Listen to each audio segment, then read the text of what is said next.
Welcome to JustWannaQuilt, a research podcast coming out of Tulane University Law School, where we explore all kinds of things, stories about quilting, tools, field trips, maybe some famous quilters stop by, and, of course, a little bit of copyright thrown in just for fun. My name is Elizabeth Townsend Guard. I'm a law professor at Tulane University. I'm your host, and I just want to quilt. So today we talked to Sue Bleiweiss. She is a art quilter. She is also one of the organizers and brainchild behind Threads of Resistance, a exhibit that's making its way around the country that is in response to the election of Trump. So we had a good conversation about all kinds of things. My name is Sue Bleiweiss, and I'm calling from Pepperell, Massachusetts. And then we ask everybody the same first question, which is, what's your first memory of someone sewing or quilting in your life? Oh, that would be back when I was probably, maybe 12 or so, 11 or 12, sewing with my aunt, actually, who actually taught me how to sew. Really? Interesting. And tell me a little bit about Studio Art Quilt Associates. What is that? Well, that's a organization for art quilters. It's Studio Art Quilt Associates. It was actually founded by Yvonne Porcella many years ago, and it's a organization dedicated to promoting art quilters and art quilts. And do you see that? When did you? I assume you're an art quilter since you're part of the association. When did you start quilting, and when did you start? How do you see art quilting different than just regular quilting? I've been a member of SAQA for about 10 years now, and so my personal aesthetic towards art quilts has changed quite a bit over the past 10 years. But for me, the difference between an art quilt and a traditional or quilt would be that an art quilt is hung on the wall. It's not meant to be used. It's meant to be viewed. Yeah. So. Interesting. And do you think that art quilts have how long? It seems like art quilts are important to the world of quilting, and that people recognize that. Has that always been the case? I think it's like with any art form that draws its base from another art form. Yeah. That it takes a while for it to be integrated into the culture. Yeah. I think for quilting especially, there are several camps of quilting. There's traditional quilting. And there's art quilting, there's modern quilting. And so I think there's room for all of us. But I think there's, I think it's like anything. It's been an uphill journey to get art quilts accepted as a real art form. Yeah. Like you would with painting and oils, acrylics, etc. So, do you see the struggle coming from the art side of it, or from the quilter side of it, or both? I think it's some of both. I think like with anything, when there's a change in the expected, that there are some that want to stick with the traditional, in that quilts are meant to be used and they're meant to be put in the beds and that's what quilting's all about. And I think when you take something that's has such a long history of being utilitarian and then try to shift the focus and make it something else, that naturally is going to be some apprehension on whether or not that's something that should be done. Yeah. I think with textiles, I think textiles, have such a long history of being nurturing and and comforting, especially when it comes to quilts, that, to take it and to transform it into something else, something unexpected, within that quilt world, for some people will make them step back and say, well, wait a minute, this isn't what I'm expecting. So yeah. Interesting. And before we get off the subject, because I'm really interested, we haven't done it. We've done some art quilts, but we really want to get quilters. We want to get more into that in season 2. We're in season 2. We've been up 5 months, but we're now at season 2. How do you define a quilt? So an art quilt can have all kinds of things happening with it.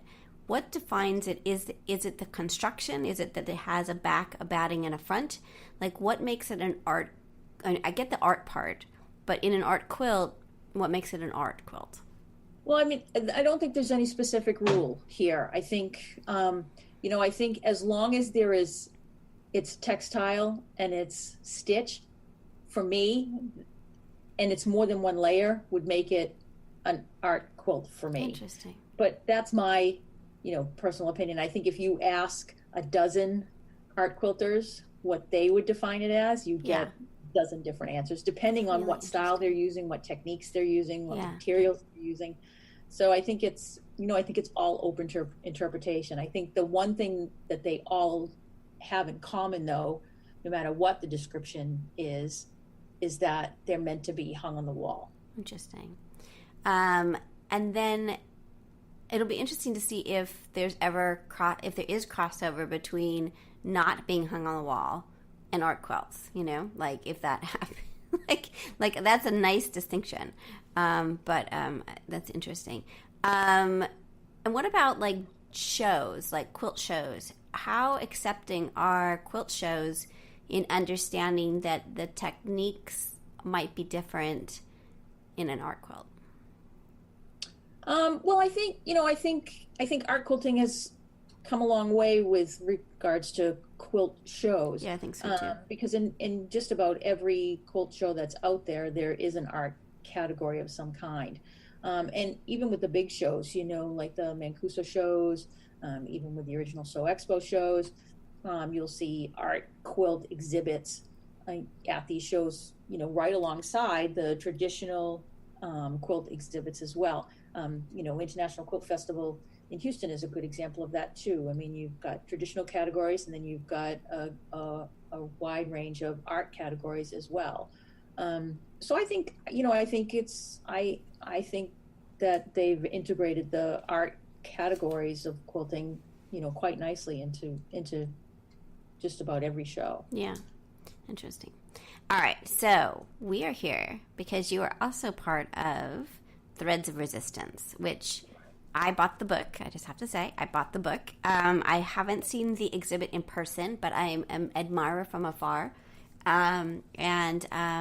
Tell us what Threads of Resistance is, and then what happened. So, because I reached out to you to say, hey, would you come and chat about what happened? So, tell us what it is first. Okay, so Threads of Resistance is an exhibit that came about. A group of us got together and formed the Artist Circle Alliance, and it came about when, after the election, we were all feeling very disappointed with what was happening in the country. And just because we were saving it for history, and in case, I can't even imagine why people would know, but it was the election, right? But just in case, because I was an oral historian, right, and I transcribed these things, so I'd be like, what happened? Right? So it's my former self being like, can you have her be more specific, please? So it's the election of Trump in 2016 that spurs the reaction that starts the Artist Circle Alliance, right?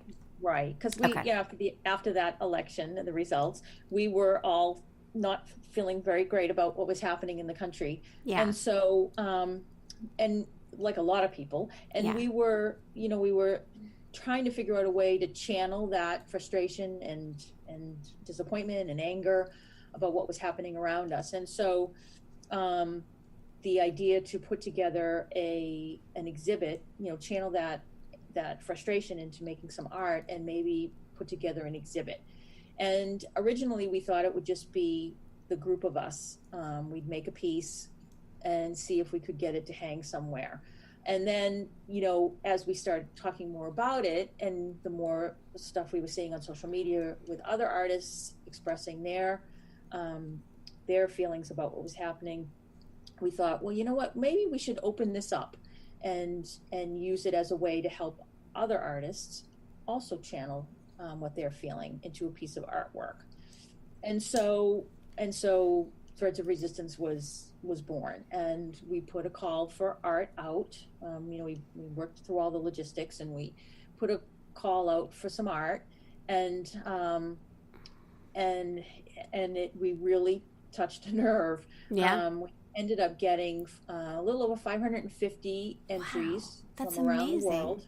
Wow. Submitted. Yeah, it was pretty intense. Now, how quickly so you put out the call, where'd you put the call out? So how did people find you? We put the call out. I started a quick blog. I threw a quick blog up on the internet, and we put together the call. We put it out on social media, put a link to the blog, and it's spread like wildfire. Amazing. Yeah. And then when did you post it? And then how quickly did you get entries in? Like, what was the time frame for this? Let's see. We posted it, I think it was in February of, if I recall, I think it was February. Yeah, it was February of 2017. And I think the deadline we had put out for submission was May 1st. So there wasn't a lot of time. Right. That's amazing, because the works you would not even know that it was such a short timeline. That's really interesting. And then people jumped right in on it. Yeah, because it's incredible. It had been percolating for a while. It was a couple months after the election. And so, things were starting to happen in the country. And so, everybody was, it was percolating for a while in everybody's mind. So, they were ready to, once they found a way to channel it, everybody went into the studio. Now, on your website, you have, so if people are listening, you go to threadsofresistance.org, and then it's the artwork. Did you put up, so you have 500 of them. Did you get photographs of 500, or were they sending the photographs? Yeah, no, we use the art call system, an online jurying system.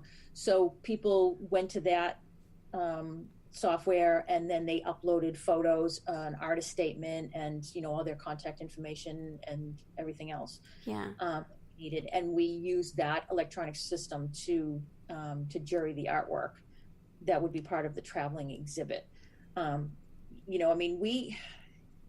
We had no idea we were going to get so many submissions. Yeah. It was a complete surprise to us. And as much as we would have liked to have been able to travel 550 pieces around the country, it just wasn't logistically possible to travel that big of a show.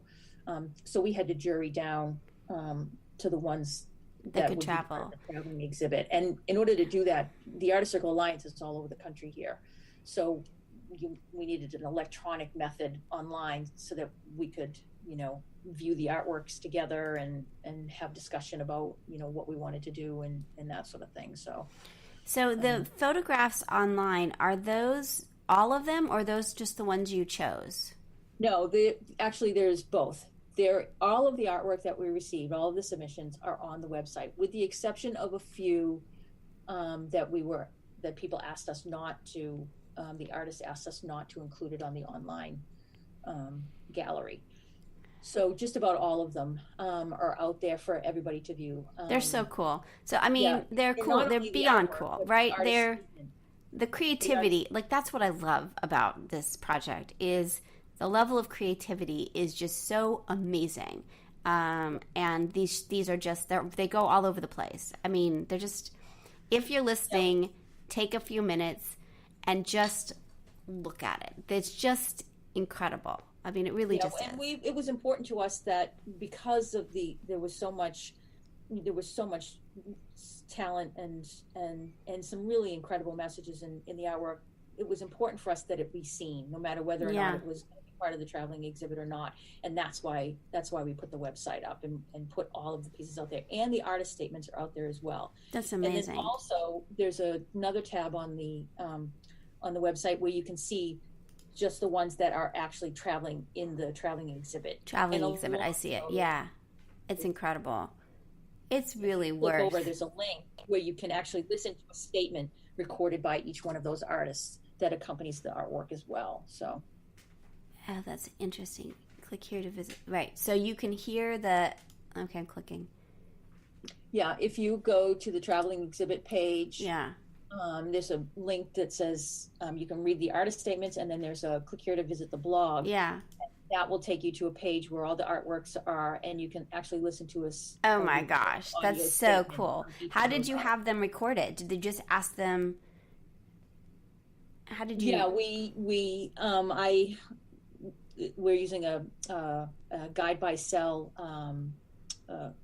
company, and so I had each artist call into a particular number with a particular key code, and record something about their quilt. And it's So not cool. them reading the artist statements; it's a separate statement. Yeah. Oh, that's so cool. And All when you right. see the exhibit in person, it's on the labels when you see the exhibit in person, so you can actually stand in front of the artwork and dial in and listen to the artist. Oh my gosh, that's great. That's really cool.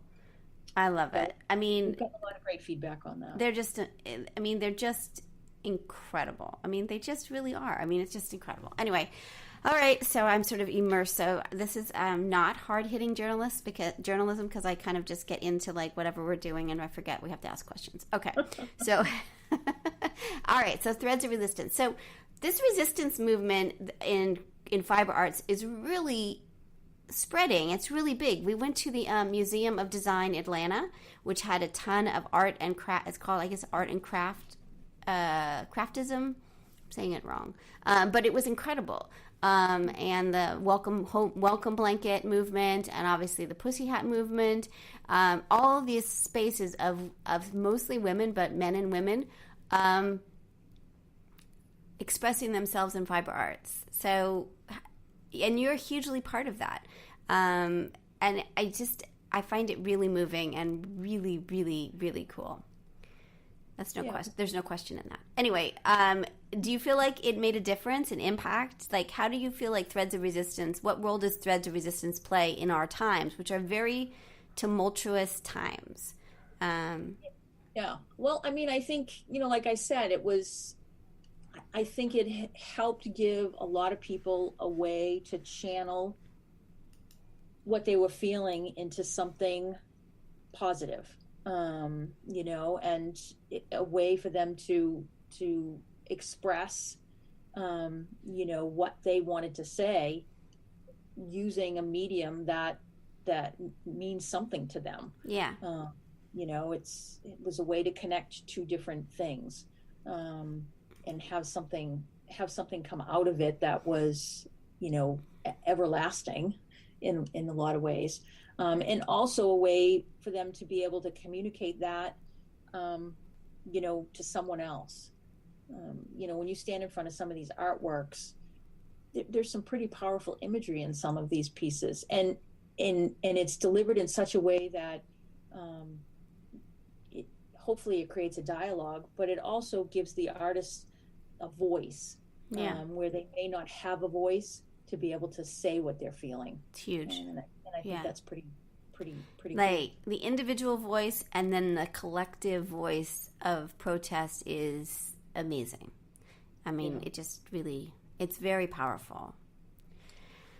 Okay, so how do people react to this? Because this is not, I mean, there's a whole movement of this is not your grandmother's quilting, like this whole like stop treating, I mean, grandmother's quilt, and they rock it, right? They are cool, and we quilt in every way imaginable, and people discount us as like, oh, that's, those are those, granny squares of crocheting, right? They don't even get it right. So how did people respond to quilts being this? Well, we've gotten our fair share of hate mail.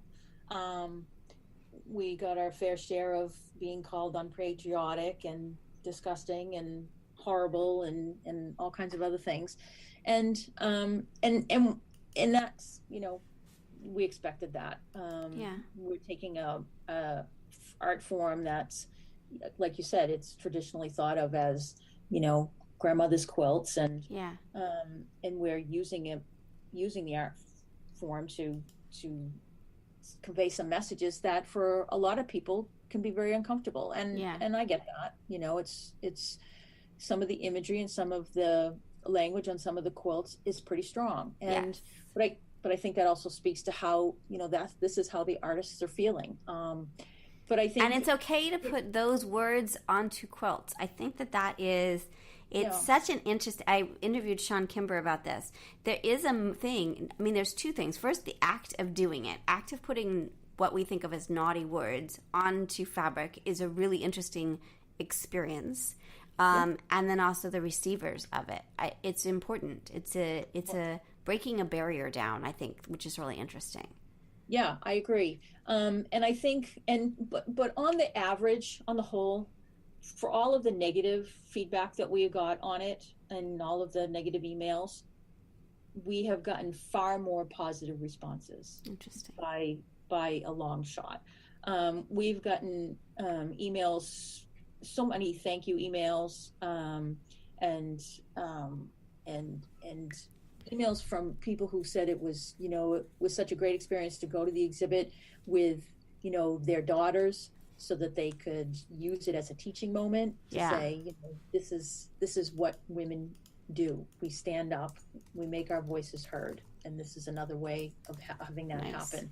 So I think in a lot of ways it has helped to encourage some positive discussion. But like with anything, especially in today's political climate, when you have something that has some really strong negative feedback on what's going on around us, there's going to be people who disagree, and those voices have been pretty loud and pretty adamant about how they feel about having quilts depicting some of the imagery that's on it. And as what well imagery as, is there ones in particular that are upsetting people? That honestly, I think you could take 64 people and put them in front of one of the quilts, and each one would find something that they didn't like about it. And I think a lot of the times what has happened, and I've seen this quite a bit, is that we've gotten quite a lot of negative feedback from people who haven't actually even seen the quilts. But what they're cueing on is that we are we are not Trump fans. And so because it says in the statement that it's a juried exhibition of fiber art created to protest the Trump administration's actions and policies. And so that phrase, that sentence right there says to them, this is something I'm not going to agree with. And so they are making assumptions about what they're actually going to see if they look at the quilts. And so a lot of negative feedback has come just from people who are making assumptions about, what the quilts are about and what the artists are trying to say. Which is sad because it's our world. It's such our world. It's stupid. Yeah, our world is stupid right now. It's a sad commentary on where we are right now, I think. So it wasn't. I mean, some of them have some nudity. Some have naughty words. There wasn't anything specific. It's just the message of the quilting together that is causing people to lose their mind. Yeah, and I think like we had posted one of the American flag pieces, the Patriotism by Amy Sullivan flag, out on the Facebook page the other day. It's a depiction of the flag, and it has a quote on it from Teddy Roosevelt, and people were offended by that, saying it was unpatriotic and patriotism. It says patriotism means to stand by the country. It does not mean to stand by the president. That's right. Roosevelt quote, and that upset them. That upset people because so I think it was against Trump, or because it was on a flag. Well, I think it's because it's saying that you don't have to stand by the president. Yeah. So, and I think there's a disconnect with a lot of people who think patriotism is tied directly to standing by the president. Yeah. And so, to say something otherwise, says to them that you're being unpatriotic. So, Yeah. Yeah. so And the media, the talking heads and the Republicans have all sort of contributed to that in this crazy way that really messes with the whole balance of what our country is. It's kind of remarkable to see. I'm a cultural historian, and my field is war and World War I and World War II. So to watch this happening is, you don't really want to see history happening in front of you, is all I'm saying. No, it's really disturbing, actually. It's totally disturbing. Really disturbing. Beyond awful. Okay, so the reason we're here is because everything was going, you had some controversy.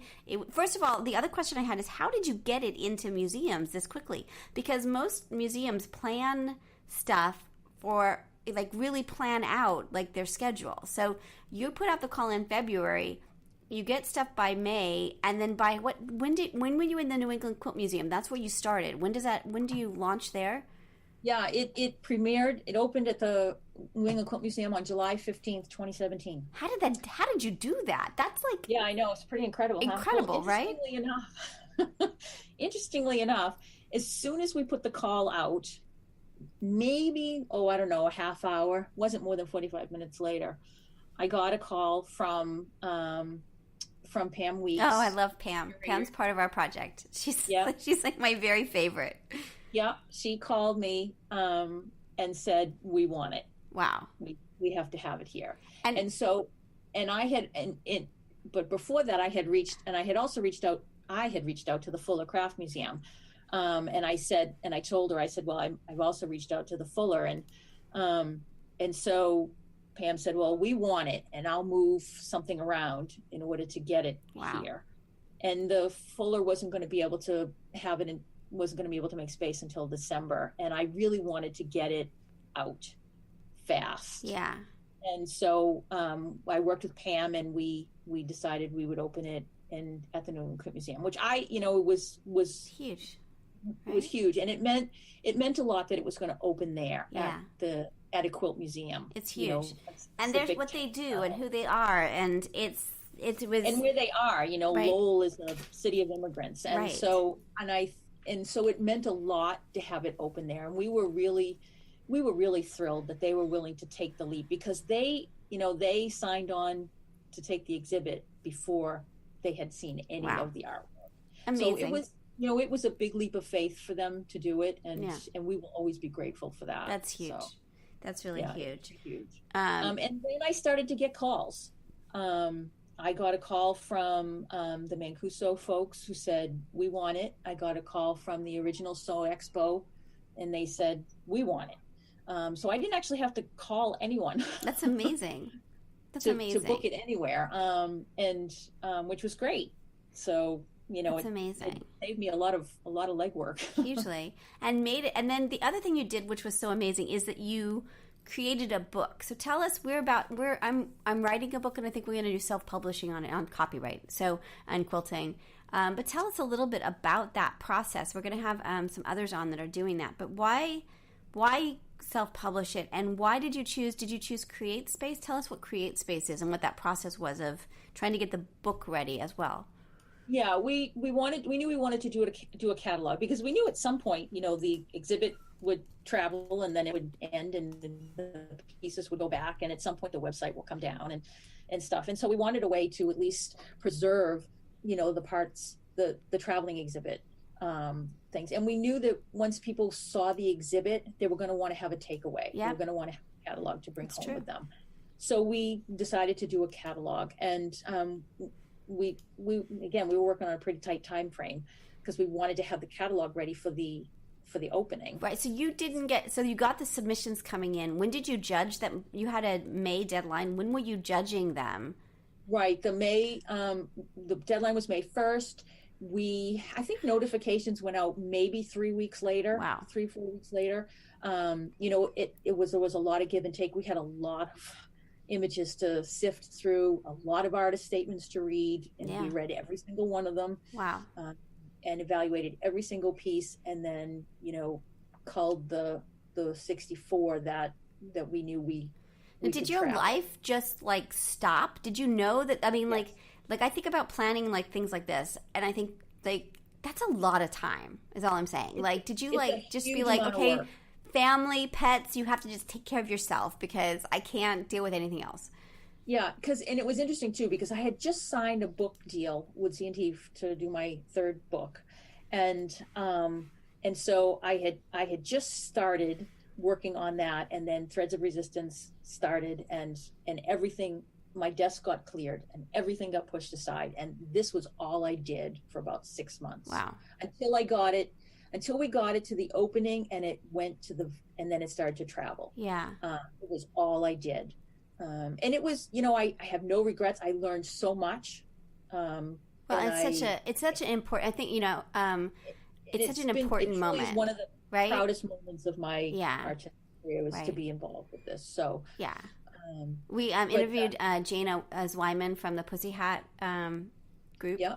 And it was like, you don't have to do anything else in your entire life, right? And I feel like the way about you as well. It's like, okay, well, you can be really lazy and do nothing because you did the Threads of Resistance, so you're done. Like, the rest of your time, I don't know about that. You can do whatever you want. So, Well, we'll see. We'll see right. we'll see what happens in November and in the next election cycle. Oh my gosh, so terrible.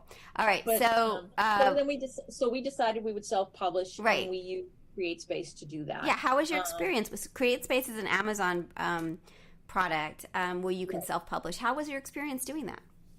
It was fine. I mean, it was a lot of work because we had to, do a lot of photo editing and stuff. And actually, Judy Coates Perez and her daughter Indigo handled putting the catalog together. They did such a phenomenal job. It is a beautiful catalog. It's really cool. Do you know what? So it's got tons of photos and text. How did they make it? Did they put it into like? What program did they use? How did they get it? Because you upload a PDF, don't you? Right. Yeah. I'm not sure what they actually did it. And I think it might have been InDesign is what they designed it in. Yeah. And then turned it into a PDF, and then it's really really beautiful book. And the beautiful thing about using, and one of the reasons we wanted to use CreateSpace was because now the catalog is available on Amazon. Yeah. So no matter where you are in the country, you can order a copy easily. It's really great. We didn't have to worry about shipping and all that. Yeah, it's huge. So. And so you can get both wholesale copies. So when it goes to a particular place, you can order them. And then people can also have it online. Exactly. Right? Exactly. Super interesting. And then tell me also, and then we're going to get to the controversy. Tell me also, like, if someone was interested, so let's say someone's listening and they go, oh, we really want this show at our space. Like, we just heard about it. We really want it at our space. What's the cost for some, let's say if I convinced Tulane to bring the show to Tulane or to New Orleans, what's the cost that somebody has, like, where's the cost? What's the cost? Right. So we didn't want to make money off of this. That wasn't our goal. So there's actually no cost to have the exhibit. We don't charge for anybody to take the exhibit. The only costs that are associated are each venue is responsible for insuring the pieces while they're in their possession and for shipping them to the next venue. Interesting. Yeah, and because again, it wasn't our intention to make any money. And in fact, once everything is done, it's been retired and all of the quilts are shipped back to the artists. Any money that's left over after all the expenses have been paid off will get donated to the ACLU and a couple of other. That's really cool. So how much do you think, ballpark, how much is it to ship all of these and to insure them? Like, is it $1,000? Is it like $100,000 or like $50? No, gosh, no. It ships in two really large crates that we had to purchase for it to ship it around the country, and I think it averages about anywhere, depending on how far across the country it has to go, anywhere from like $400 to $700 or $800 to ship the crates. That's not bad at all.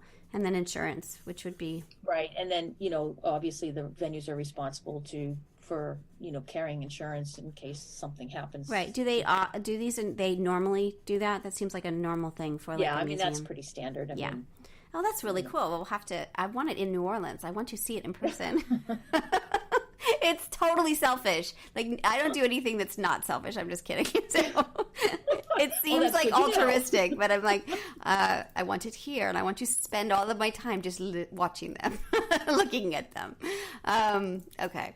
Well, okay. So the reason we're here is I really am psyched that you're willing to chat with us. So that's beyond excited, like super excited. We've interviewed Pam Weeks. We've interviewed the Museum of Design Atlanta. We've interviewed Jana, and none of these have aired yet. So this is sort of like, this is the moment of like adding this one to it and getting the other ones out, because I think it's so untimely. So what happened that you put something on, somebody put something on Instagram like a couple days ago. What happened? So it had, back when we launched the whole project, the original Sew Expo came to us and said, we want the exhibit to travel it for our 2018 schedule. Actually was towards the end of 2017 and into 2018 schedule. So just in case that people don't know, what is the original Sewing and Quilt Expo? Yeah, it's a quilt show that happens in variety of locations around the United States. It's a combination quilt show with vendors and classes of all different kinds. And they're pretty popular, and they happen in a variety of locations around the United States, depending on where they're booked. Right. And there's a quilt show associated with it, and they hang different exhibits from different organizations, and sometimes the local guilds will hang exhibits at the venues as well. Okay, so it had been to the one in Minneapolis, is that right? And Atlanta? I'm looking at your schedule. Yeah, it's been to Minneapolis, it's been to Atlanta, Georgia, it's been to Cleveland, it hung in Arlington, Texas, and it just recently, this past weekend, hung in Raleigh, North Carolina. Okay, so what happened? And it was also scheduled to go to Fredericksburg, Virginia, and Novi, I think that's how you say that, Michigan. And so after it hung in Raleigh, I got an email on Saturday, I think it was, from one of the organizers from the Sew Expo, who said that they were not going to be hanging it. They were not going to be exhibiting it at the Fredericksburg or the Novi events, and that once it came down in Raleigh, that they were finished. And thanks very much, and that was that. And did they give an explanation why they had it so many times before it got to Raleigh, North Carolina? Right. Yeah. Well, I've been asked. They asked us not to discuss the reasons behind it. I can tell you, based on my experience prior to the Raleigh experience, there was a lot of controversy when it hung in the Arlington, Texas venue. Interesting. It was not well received in Texas. Interesting. At all. We got a lot of negative feedback, and I know they got a lot of negative feedback from it. And they're a company that's trying to attract people. I mean, they're like, are they a for-profit company, the original Sewing? Yeah, they are owned by F&W Media. Yeah, and so they're trying to have people. They don't want controversy, I would imagine. Their goal is to get. I wouldn't think so. I mean, it's again, their business is to make money, and, which is great. That's what they should do. And so, yeah. And I think up until it hung in Texas, things were going pretty good. Interesting. But I think the overwhelmingly. And you had them back to back. So you had Texas. Right. So you had Texas and then Raleigh. I mean, we got a lot of flack from it. You did. In Texas. We got some emails about it. And there was a rumor floating around on the internet that a local guild, the local guilds in Texas had staged a boycott because the exhibit was there. Wow. And then I actually saw something on the internet the other day, over the weekend. Somebody posted something that they had heard that something similar was done in North Carolina as well. I don't. Really? It's just rumor, internet rumor. So I don't. Yeah, hard to know. I have no idea. Were you surprised that the original Sewing and Quilt Expo wanted it in the first place? I was, because it was, it's when I first had conversations with them back in 2017. I said, this is going to be controversial. It's going to have some imagery and stuff. And they saw it. They knew what was coming. Yeah. Because it had hung at the New England Quilt Museum and the Mancuso show before it actually got to the Minneapolis location. I'd sent them a catalog. I had sent them links to the online galleries and stuff. And I said, this is what's coming. Right. And, it's... Right. It's gonna, not everybody's gonna like it. Right. So, but we decided that, because one of the things that we did at the New England Quilt Museum, which I thought was really smart, was they took some of the pieces that, may not be suitable for children, that may have had some imagery that, was a bit. It's got some naked people and some just more brutal. There's more brutal stuff. So pieces with nudity on it and language and things. Right. And they put those in a separate room. Oh, that's with smart. With a notice on the door that said, in this room are pieces that may be offensive to some and not suitable for young viewers. So caution before you go in. That's really good. And so they've been doing that at the quilt shows where it's hung as well, which is smart. Because again, it's not, it's not for everyone, and we recognize that. So. That's really interesting. Now, my kid, who's 15, identifies as trans, is a quilter and a poet, and super activist kind of kid, right? I've raised her to be indignant about many things. We took them to the Museum of Design Atlanta, and they were really, really, really moved by all of it. And so I'm curious what your thoughts are. And then also, Sid now has this project she wants to do. So when you see these things, what do you hope the kids like my kid get out of it? Like, is it to inspire the next generation to speak out, to protest, to have a voice? Like, what's the impact? Because we came away from there, and there is like this whole movement of what she wants to do, and I'll tell you more about what that is. But I was really amazed at sort of the impact of these kinds of exhibits on the two kids I brought to MODA.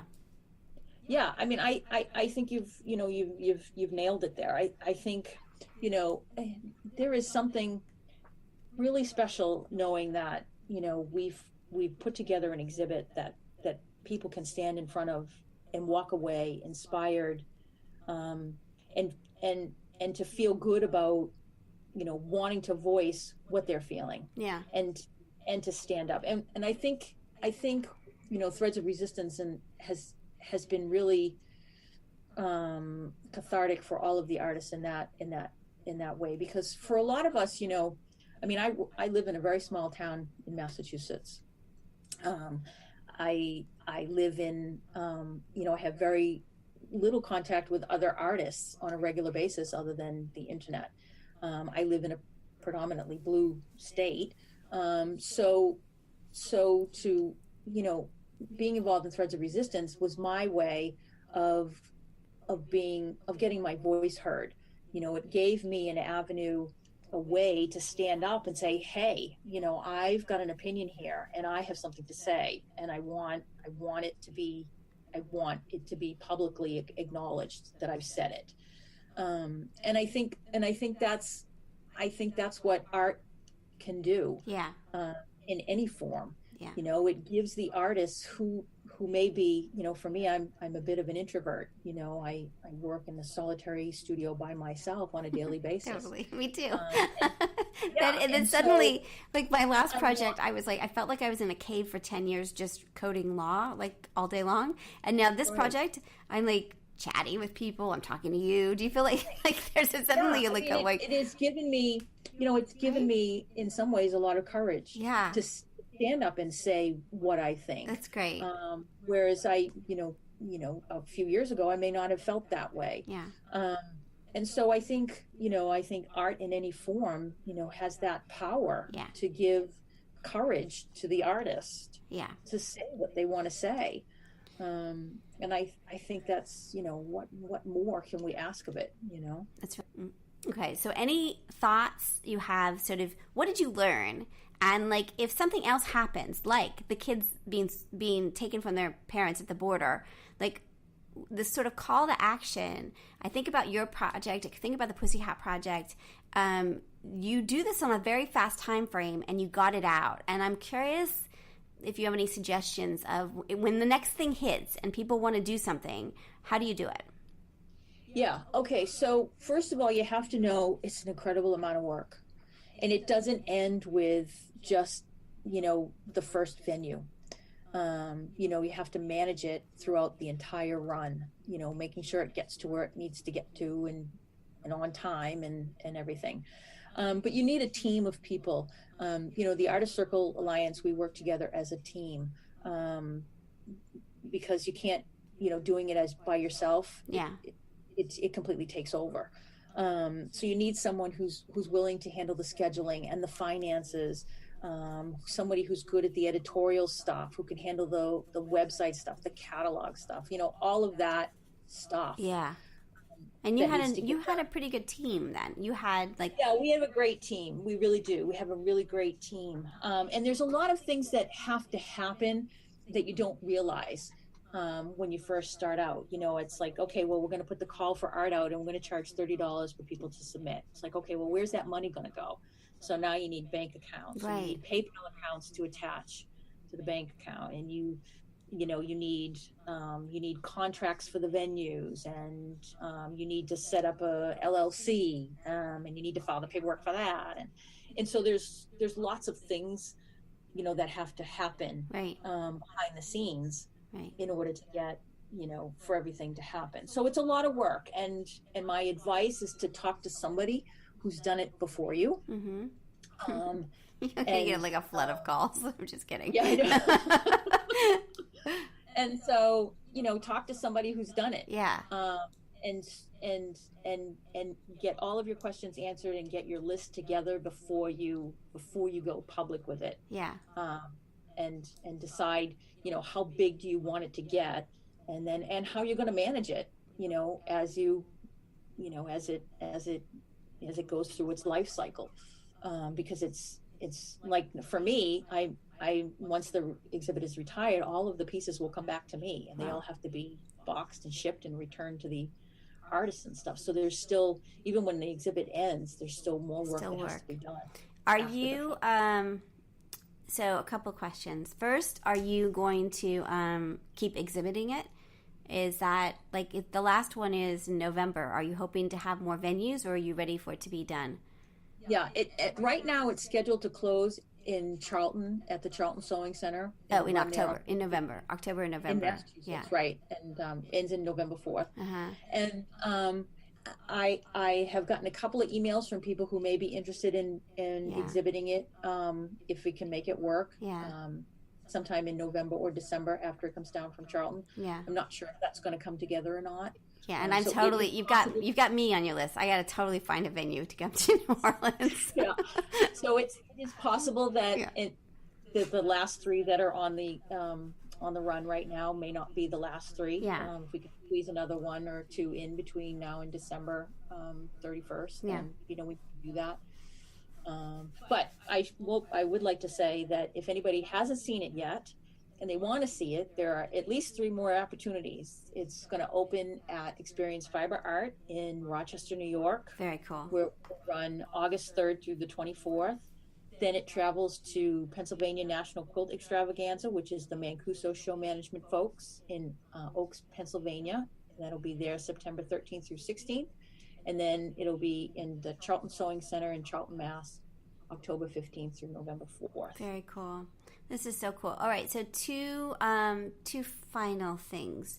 One, I would love for you, if you're interested, if you write down some of your, so one of the things that my project's doing is trying to make things more transparent for people. So on the legal side. So I interview a whole bunch of stuff. And then, so one of the questions, so first of all, if you're interested in putting together something that is sort of about your experiences and what you needed to do, my team of law students could also add sort of, what is an LLC? Here's typical contract information, all of that to it. So if we wanted to put anything out later, I know you're exhausted now, but if you ever wanted to do anything that sort of helped people understand sort of what the process was that you did to help others do that, we would be very happy to work with you on that. So that's an offer. I would love it. And actually, I have actually on my to-do list, I wanted to do a blog post on the entire process that we've gone through, so and cool. things to keep in mind, because I've gotten a lot of questions about it.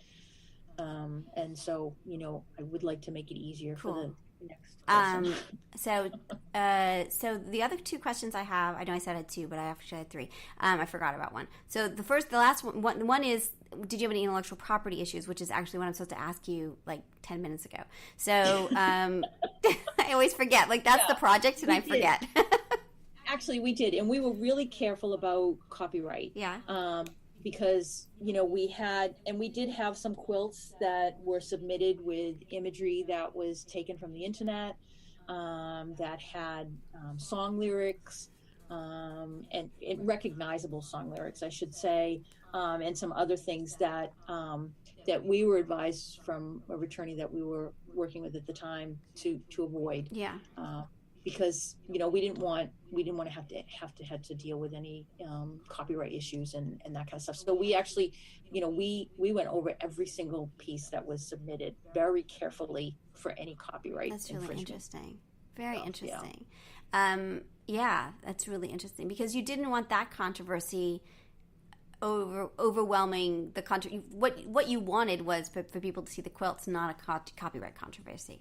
Exactly. And anywhere where we identified that somebody had taken an image from something, or made a replica of somebody else's artwork in some other form or anything, we had them get written permission from the artist saying that it was okay to do that, and they had to send it to us directly from the artists and stuff. So really interesting. Can you, if you get a chance, could you send me the submission form? I'd be really interested to see sort of what it looked like when they were submitting, what information. Did you ask them to include what they were inspired by, or any copyrighted information? Did you know from the submission form what you were looking for, or did you have to do some hunting on your own? No, we didn't. And at the time, shame on us. So we had to deal with all the copyright stuff after the fact. Interesting. I think we did on the thing ask if it was an original design or not. Uh-huh. And there may have been a notes field for them to add. Honestly, now that I'm saying that, I don't remember. I do think we had something on there about copyright and stuff. I'd have to go back and look. Off the top of my head, I can't remember, but we must have, because we had copyright conversations with the lawyer before that. So interesting. Okay, and then this one. So I'm sure your answer is going to be no. Now I saw Sam Hunter's "A Woman's Places in the Resistance" one, which she's got a pattern on that. But was there any thought to making patterns of any of these, or panels at Spoonflower, or any way that someone like me, an average quilter, could then have more of it than just the book? Is there any thoughts of making them into something else? No, honestly, that's never come up. And it would be really incumbent on the individual artists, to do that if they wanted to. Right. So I was interested. They own. Yeah, Threads of Resistance and the Artist Circle Alliance doesn't own any of the artwork or any of the copyright. To any of the artwork, that's all stays with the artist. So. Well, and I didn't know if there was a divide between the art quilt and then the commercial side of quilting. And that's kind of, I guess, my question is, do you see there any space for transitions from, if you're exhibiting even something that's not controversial, say one of your own art quilts, and they have a panel of it in the gift shop, do you think that will happen? Do you think that should happen? Do you think that there's a distinction between the commercial side of quilting and the art side of quilting? Well, I think it's already happening. I've done it myself with some of my quilts. I've taken them and had them printed at Spoonflower into yardage. And so I think that's happening a lot now. And I think it's happening even more now because, places like Spoonflower have made it so easy. Yeah, totally. So Totally. yeah, I think it's an almost natural evolution of the whole techniques and Yeah. of the industry. I think it's So interesting, isn't it? a natural evolution of it. I love it. I love the idea that someone who's as brilliant as you and the work that you do and the work that other artists do, that I could get a panel of that and then do my ridiculous borders or like make it kind of not as pretty as it was to begin with, but make it do it something, and that I have a little bit of your creativity in my house. And I think that we love to feel and hold, and like I think it's a great crossover if it's done right, Yeah. So anyway, that's just my ridiculous perspective. I have one that's, and I'll let you go in just a second. I have one that is Gustav Klimt, because it's in the public domain. I think Robert Kaufman has been printing panels of very famous paintings, the Klimt paintings like The Kiss and all of that. And it's so much fun, right? So it's like you take this, you get to, basically all I'm doing is free motion quilting on this panel, but I get to see what the artist did in a totally different way, right? I see the brush strokes, and I see it just is a different, it's like art appreciation in quilting. It's really cool. Yeah, well, you get to put a little bit of yourself in it. It's true. It's true. I feel like, okay, well, now I'm messing it up just a little bit more, but that's okay. So nothing good is coming out of this, but I'm going to love it. So that would be my. That's all that matters. If it makes you happy, then that's all that matters. That's right. And I try to keep saying that. So you are just so incredible. I really appreciate you coming on and talking to us about this. The show is amazing. I hope if those listening, again, it's going to be in Rochester. It's going to be in Oaks, Pennsylvania. It's going to be in Charlton, Massachusetts so far, and you can go to the website, which is threadsofresistance.org. There's a schedule there, and we'll see if more things pop up, and we'll try to see if we can get it to New Orleans so I can see it. Goodness. Do you need to review this at all, or are you cool with me posting it? No, it's fine. You can go ahead. Awesome. You're wonderful. Thank you. When will it post? Pardon? When? Is that what you said? Yeah, when? I'm going to try to do it for tomorrow because it's pretty timely. So I'm going to try to get it. Today's has already gone up. So I'm going to try to just process it after we finish right now and get it ready for tomorrow morning. I'll send you a link. It'll also be on JustWannaQuilt.com. It'll be the very first. It'll be on our front page because it'll stay there. And then once it posts, I can give you, it posted about 5 a.m., so I can then send you a link if you want to send it out. So yeah, we'll blast it out on all our social media channels and our newsletter and the whole 9 yards. I love it. I love it. Well, the work that you did is amazing. I love the book. I'm so glad you did the book. I share the book with my my copyright class and my IP class since I got it. Every time I teach, I think it's super important. Your work is amazing. I'm so excited. I'm sad that the controversy happened, but I was brave enough to reach out and ask you to come on. So I'm really I'm really glad. So I was really nice to chat with you. I'm really glad we did this. Yeah, I am too. Thanks so much. I appreciate that. That means a lot. All right, cool. Well, thanks again. I hope you have a good day. You too. All right, take care. You too. Bye. So this is Elizabeth Townsend Guard. You've been listening to Just Wanna Quilt, a research podcast coming out of Tulane University Law School. We want to hear from you. Join our army, our quilting army. Go to our Facebook page. Suggest people to be interviewed. Suggest yourself to be interviewed. We are excited to hear from you. But most importantly, I hope you get a chance to quilt today.